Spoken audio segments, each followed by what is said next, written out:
Hi mga preni! Malamang lilimitahan niyo nang bumili sa labas ng burger.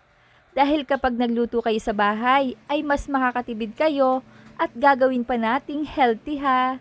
Simpleng sangkap pero panalo ang sarap. May ulam ka na, may merienda ka pa. Kukuhanin ko lang ang mga dahon nito. Gagawa kasi ako ng kangkong chips. At sundan ang recipe nito sa comment box. Ito ay 10 pesos lang mga preni at dalawang recipe na ang naisip kong gawin dito. At itong tangkay ng kangkong naman ang gagamitin ko para sa recipe natin today. Na talaga namang mapapawaw ka sa resulta. Tanggalin lang natin yung mga hard part nito. Alam niyo naman yung tunog ng matigas, 'di ba? Tatanggalin ko rin yung mga talbos sa dulo. Ayan, at i-chop lang natin ito into small pieces. Talagang walang sayang sa kangkong. Paano na lang kung may sarili pa kayong tanim, 'di ba? Ilalagay ko lang siya dito. Hugasang mabuti at i-drain well. May sibuyas at bawang din tayo at hihiwain lang natin ito ng ganitong kalaki lang ay okay na. At para sa kompletong listahan ng mga sangkap ay panoorin ang video hanggang dulo. Para naman sa flavor, pwede kayong gumamit ng minced pork and chicken. Pero ako, ito ang gagamitin ko. Mayroon kasi akong stock dito sa bahay. 1 can corned beef. Sapat na ito. At 1½ cups water spinach, bawang at sibuyas. Mamasitas, baka naman. 2 tablespoon oyster sauce or depend on your taste. May pamintang durog at asin din. At para may dagdag linamnam, ay lagyan ng seasoning granules. Optional lang to ha. Kung ayaw nyo, wag nyo nang lagyan.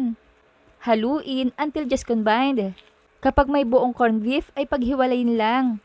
1/3 cup all-purpose flour. Bakit may ganito? Dahil ang purpose nito ay pampakapit ng mga mixture together. Nasasamahan pa natin ng 2 eggs na siyang kukumpleto sa ating dish. Haluin until well incorporated. Dapat ganyan no. At maglagay na ng mantika sa pinainit na kawali. Huwag pa kakadamihan ha. At magtataka lang tayo ng 1/2 cup kangkong patty mixture. Lutuin over low to medium heat. Alalayan lang natin ang apoy para maganda ang pagkakaluto nito. Baligtarin para maluto ang kabilang side. Pagkatapos ay ituloy lang natin ang pagluluto hanggang sa maging golden brown. Magsalang pa habang niluluto ang mga nauna.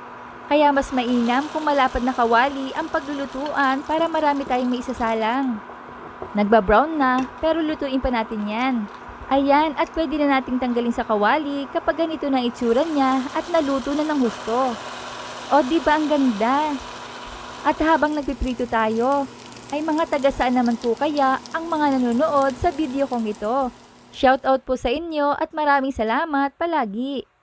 At habang inaayos ko to, ay nakagawa pala tayo ng 10 pieces kangkong patties.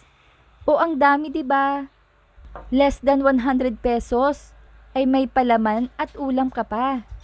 Lagyan natin ng any brand, mayonnaise or ketchup. O kayo nang bahala sa nais nyong dressings. Ito ay sample ko lang po sa inyo na pwedeng-pwede talaga nating gawin. Na siguradong ang mga chikiting ay mapapakain. Dahil ang patis natin ay pwedeng-pwedeng ulam din. Na talaga namang itsura pa lang ay hindi ka pwedeng hindi mapapatingin. Ganito ba naman ang ihain sa'yo, di ka ba kikiligin? Kaya itry nyo na ang own recipe ko sa paggawa nito. At kung nagustuhan nyo, ay pwede kayong mag-iwan ng komento. Ayan, at kain naman tayo ng kanin. Ang sarap, panalo. Kaya i-like, i-share at i-follow nyo na ako para updated kayo sa mga reseping ibabahagi ko pa. Huwag kalimutan, cook with love. Thanks for watching. Bye-bye!